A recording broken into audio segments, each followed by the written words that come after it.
3 years ago, Sonic Forces came out, advertised as an epic story of taking back a world taken over by the rule of Eggman. However, the community didn't take too kindly to it. I myself made a video pointing out its flaws. But was I too hard on this game? Was there so much more to it that I overlooked? 3 years later, does this game still hold up? Let me get straight to the point. No, it doesn't. However, there are things I do want to praise. The 3D modeling and texture artists of this game cannot be ignored. While the levels and their environments are nothing to write home about, the 3D geometry and objects that decorate them look absolutely stunning.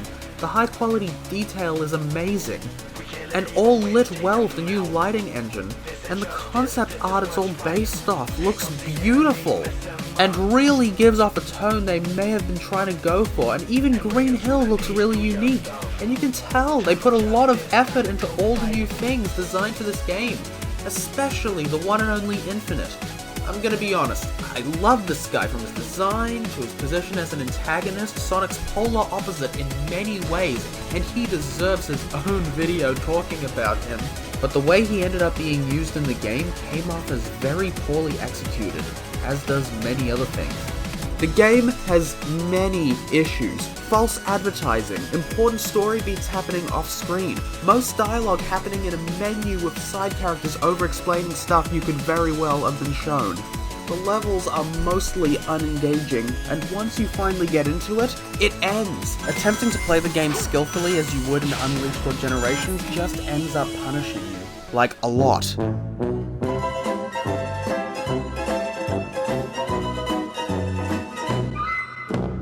And the large lack of level design doesn't help. There were only 3 level designers in total, compared to Unleash's 9, the lead level designer only having experience with Lost World. One of the biggest checklist boxes in a good game is it's fun. Unfortunately, I can't say the same for Sonic Forces. It should not be a chore to play a Sonic game. Others that are genuinely bad, like 06 or Shadow the Hedgehog, and even Rise of Lyric, have aspects that are enjoyable in some way. And every time I come back to Forces to try a few levels, I have the same feeling that keeps coming back: this is not enjoyable. So if the gameplay isn't great, what about another important checkbox? Story. What was advertised as an epic rebellion story consists of things just sort of happening. The main characters, Sonic, Avatar, and the other Sonic go to different places and just get to the end of a level while the supporting cast keeps talking, leading to a cutscene where something happens, and repeat. It is filled with inconsistencies that go against not only itself, but also past Sonic titles, and when you start the game you're in Green Hill Zone on your way to the city to stop Eggman. Also, Green Hill is turned into a desert. Why? Well, it's never explained. Green Hill becoming a desert infested with giant worms is only mentioned once more and then never again, not to mention the fact that Green Hill is located on an island, making the desert thing and being able to run to the city impossible. By the end of the level you can see destroyed Death Egg Sentinels, however they shouldn't be here because Eggman has not launched his attack on the world yet. Another more infamous inconsistency is Classic Sonic. In the ending of Sonic Mania, which released a few months beforehand, both Classic Sonic and the plot device to Phantom Ruby are hurled through a portal, ending up in Sonic Forces, and Classic Sonic is referred to as Sonic from another dimension, despite the fact that Sonic Generations, 2011's anniversary title, Classic Sonic is the younger version of modern Sonic, but more on that later. The Sonic series has acquired a large cast of characters over the years, yet none of them are properly utilized. They just tend to sit by as a peanut gallery, only existing to either move the plot forwards, but most commonly, state the obvious and make pointless comments about everything. Seriously, why is Vector even here? Do half the cast even know Vector? Most of them probably have only met him twice. Characters such as Knuckles are devoid of their well-known character, acting like some generic general. But the one who suffers from this the most is Tails. Over the past few games, he has regressed from a brave fox going against all odds to help Sonic and save the day and solve problems. He now hides from danger and presents his rear, calling out for his hero to save him when not even present. The world of Sonic the Hedgehog was something expanding and lore-building since the beginning, the events of the classic Sonic games taking place on islands while the rest of the world is based on real life with human cities but still with fantasy elements. Humans are everywhere and regular everyday animals still exist, but there are also human-like animals such as Sonic and the main cast. All seemingly have coexisted for thousands of years. But in Forces, that's another story. Seemingly after Sonic 06 and Sonic Unleashed, Takashi Iizuka wanted to distance the franchise from that, claiming that Sonic crosses over with between an animal world and a human world, even though no such thing ever appears in the games themselves. In Force's story, the only way we know the world is taken over is by being told, and one city that's always on fire.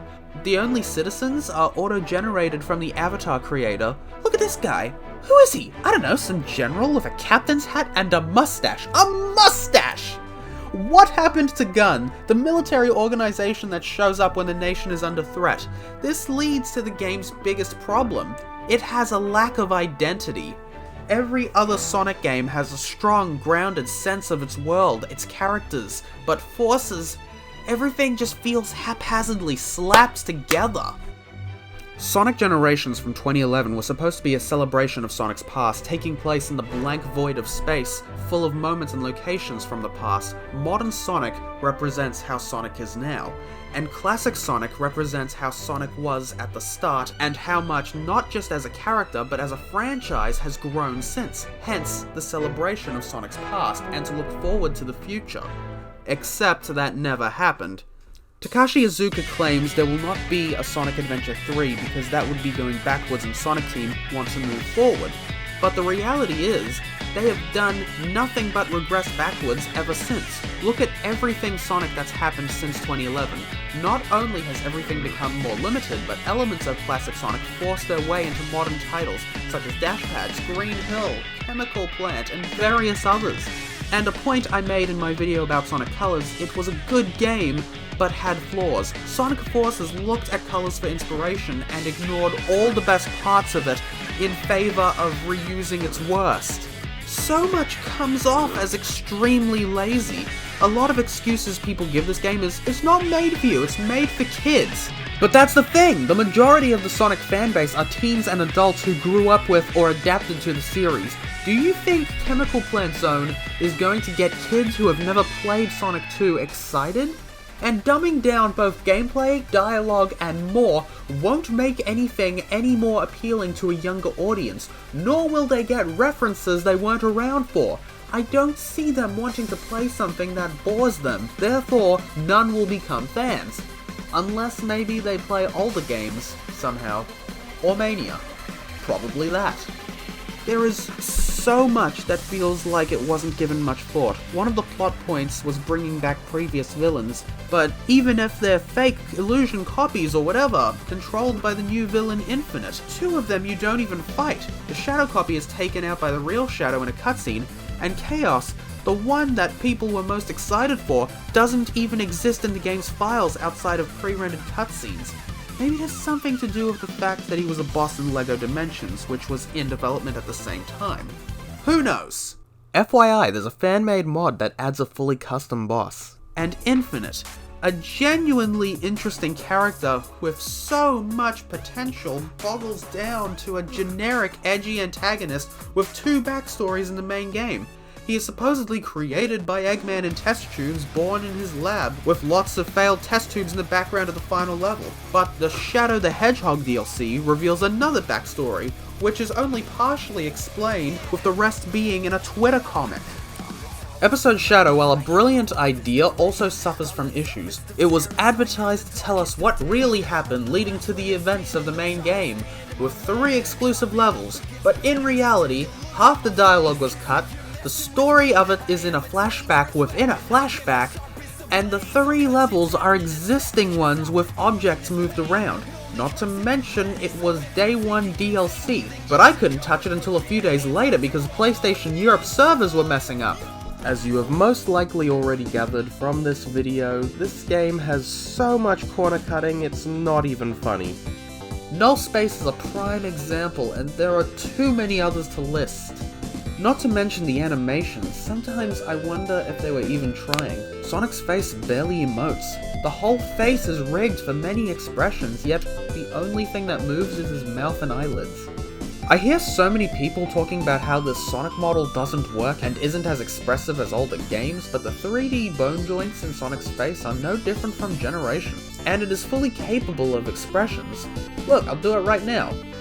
Despite this, the animators did pretty much nothing with this. It's a good model, higher poly count, cleaner textures. I just don't understand why his quills are shorter. Look at this guy run. What is happening here? When Sonic reaches top speed, his entire upper body becomes static. Also, why does he have no idle animations, when Classic Sonic and the Avatar character do? Have I mentioned the IDW comics yet? If you don't know, after the end of the Archie Sonic series, IDW started their line of Sonic stories, and they are really good. The writers try to understand these characters and stay true to them. And they have some really good stories to tell. The only problem is, it takes place right after the events of Sonic Forces. And to them, all these characters have just been through traumatizing months of war, and they all take it so seriously, which makes me sick, because in Forces, none of this actually happens, and by the end of Forces, it just doesn't feel like there was a war, with no consequences, like this was just another everyday adventure for Sonic and friends, which really bothers me, as does so much. It's been 3 years since this game, and we have had nothing since. I don't know what comes next, I don't know what to expect. Sonic Forces had so much potential, and it threw it away. Like, I don't know the story, no one's come out and said anything, like cut budgets, or... This game, it doesn't hold up. I'm done. I really don't want to talk about this game ever again. I'm gonna go play Sonic Unleashed. Stay tuned, and stay awesome, you beautiful people. Thanks for listening to me rant.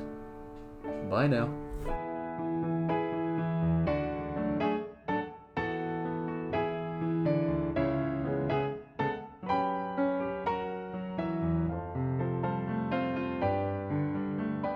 This ain't no mobile game, what are their daily missions here for?